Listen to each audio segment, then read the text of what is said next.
Hello guys, welcome to our channel power of movie lover and this is Venky. పెద్ద box office దగ్గర 2 వారాల run complete చేసుకుంటూ ఇప్పుడు third weekend లోకి enter అయింది. అయితే డే 1 సినిమాకి వచ్చిన టాక్ కి ఇప్పటికే డ్రీమ్ రన్ కంటిన్యూ అవుతూ ఉండాలి. బట్ బాక్స్ ఆఫీస్ దగ్గర ఫస్ట్ వీక్ వరకు అలానే రన్ అయినప్పటికీ కూడా సెకండ్ వీక్ బాగా దెబ్బ కొట్టింది. ఇక థర్డ్ వీకెండ్ లోకి ఎంటర్ కాకముందే సినిమా కోట్ల నుంచి లక్షల్లోకి డ్రాప్ అయింది. కంటిన్యూస్ 1 crore షేర్ విషయంలో 14 రోజుల పాటు ఈ ఫీట్ ని అందుకోలేకపోయింది. నైజాంలో 50 లక్షల కంటే తక్కువ షేర్ నిన్న నమోదైంది. సో ఇలాంటి రన్ చూస్తేనే అర్థం చేసుకోవచ్చు సినిమాకి లాస్లు అనేవి తప్పేలా లేవు. ఇప్పటికీ థియేటర్స్ అనేవి మంచిగానే హోల్డ్ చేశారు, సీన్లు అనేవి ఎక్స్ట్రాగా యాడ్ చేశారు. బట్ ప్రయోజనం అయితే లేకుండా పోయింది. ఎందుకంటే ఎవరు అడగని సీన్స్ అవి. పైగా సాంగ్స్ కోసం రిపీట్ ఆడియన్స్ వెళ్తారా అంటే అలాంటి వీడియో సాంగ్స్ ని 4K క్వాలిటీలో యూట్యూబ్ లో అప్లోడ్ చేస్తే ఇంకా థియేటర్ కి వెళ్లే ఆడియన్స్ ఎవరుంటారు? బేసిక్ నాలెడ్జ్ కూడా ఈ పిఆర్ టీమ్ కి ఉండదు. ఓటీటీ రిలీజ్ లే 1 month 50 days పాటు ఆపుకోగలుగుతున్నారు మేకర్స్. బట్ వీళ్ళు మాత్రం 3 వారాలు కూడా యూట్యూబ్ లోకి రాకుండా ఆపలేకపోయారు. ఇంత బ్యాడ్ థింగ్ లో కూడా ఒక గుడ్ థింగ్ ఏంటి అంటే సినిమా వరల్డ్ వైడ్ గా లాంగ్ రన్ లో 200 కోట్ల మార్క్ ని అందుకోబోతుంది. అండ్ రామ్ చరణ్ కి సోలో హీరోగా 200 కోట్ల షేర్ సినిమా అవ్వబోతుంది.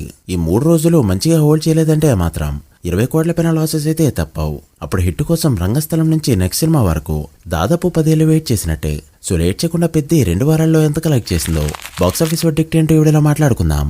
అంతకంటే ముందుకు చిన్న రిక్వెస్ట్, మన ఛానల్ ని కొత్తగా ఎవరైనా విజిట్ చేస్తుంటే ఒకసారి ఛానల్లోని కంటెంట్ చూసి నచ్చితే సబ్స్క్రైబ్ చేసుకుని మాకు సపోర్ట్ చేయండి. అండ్ వీడియోని లైక్ చేసి మన ఇన్స్టా పేజ్ ని ఫాలో అవడం మాత్రం మర్చిపోవద్దు.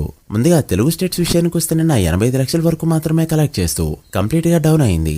ఇక ఈ రోజు డ్రాప్ కానుంది. రేపు సమంత సినిమా రావడం వల్ల మరొకసారి డ్రాప్ కానుంది. సో తెలుగు స్టేట్స్ లో 13 రోజులు మాత్రమే కోటి షేర్ అందుకుంది ఈ సినిమా. దాంతో నైజాంలో జరిగిన 48 కోట్ల బిజినెస్ కి గాను 52.8 కోట్ల షేర్ కలెక్ట్ చేస్తూ నైజాం వరకు చాలా మంచి ప్రాఫిట్స్ ని తీసుకొచ్చింది. ఇక సీడేలో 24 కోట్ల బిజినెస్ కి గాను 20.2 కోట్ల షేర్ కలెక్ట్ చేస్తూ బ్రేక్ ఈవెన్ కి మరో 3.8 కోట్ల దూరంలో ఉండగా ఉత్తరాంధ్రలో 18 కోట్ల బిజినెస్ కి గాను 22 కోట్ల షేర్ ని కలెక్ట్ చేస్తూ 4 కోట్ల ప్రాఫిట్ తీసుకొచ్చింది. ఇక ఈస్ట్ లో 12.3 కోట్లు, వెస్ట్ లో 8.7 కోట్లు, గుంటూరులో 12.2 కోట్లు, కృష్ణలో 9.8 కోట్లు అండ్ నెల్లూరులో 5.6 కోట్ల షేర్ కలెక్ట్ చేసిన ఈ ఫిలిం నెల్లూరులో మరో 70 లక్షలు కలెక్ట్ చేస్తే మాత్రమే బ్రేక్ ఈవెన్ అవుతుంది. అలా పెద్ద ఇప్పటివరకు తెలుగు స్టేట్స్ లో కలెక్ట్ చేసిన షేర్ 143.7 కోట్లకి చేరుకోగా గ్రాస్ 218 కోట్ల రేంజ్ లో ఉంది. అంటే ఇప్పటికే తెలుగు స్టేట్స్ లో 8.2 కోట్ల ప్రాఫిట్. ఇప్పుడు ఈ సినిమా టార్గెట్ ఏంటంటే తెలుగు స్టేట్స్ లో 150 కోట్ల షేర్ ని టచ్ చేయడం. ఇక కర్ణాటకలో గ్రాస్ పరంగా సినిమా ఆల్మోస్ట్ సేఫ్ జోన్ లోకి వెళ్లిపోగా రావాల్సిన షేర్ మాత్రం 14.8 కోట్లు మాత్రమే ఉంది.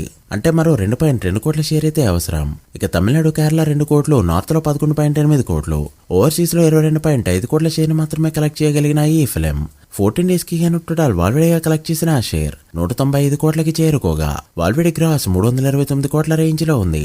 సో 220 కోట్ల బ్రేక్ ఈవెన్ టార్గెట్ కి గాను ఈ సినిమా మరో 25 కోట్ల షేర్ ని కలెక్ట్ చేస్తే మాత్రమే హిట్ గా చెప్పొచ్చు. ఈ రోజు రేపు ఒక 2 కోట్ల షేర్ ని కలెక్ట్ చేసిన సాటర్డే సండే కలిపి 3 కోట్ల పైన షేర్ కలెక్ట్ చేసింది అనుకుంటే నెక్స్ట్ మండే నుంచి కూడా టార్గెట్ ఏకంగా 20 కోట్లు అయితే ఉంటుంది. సో చూడాలి సినిమా ఎక్కడికి వెళ్లి ఆగుతుందో. మీరెంత ఎక్స్పెక్ట్ చేస్తున్నారో కామెంట్ చేయండి. So guys, that the video.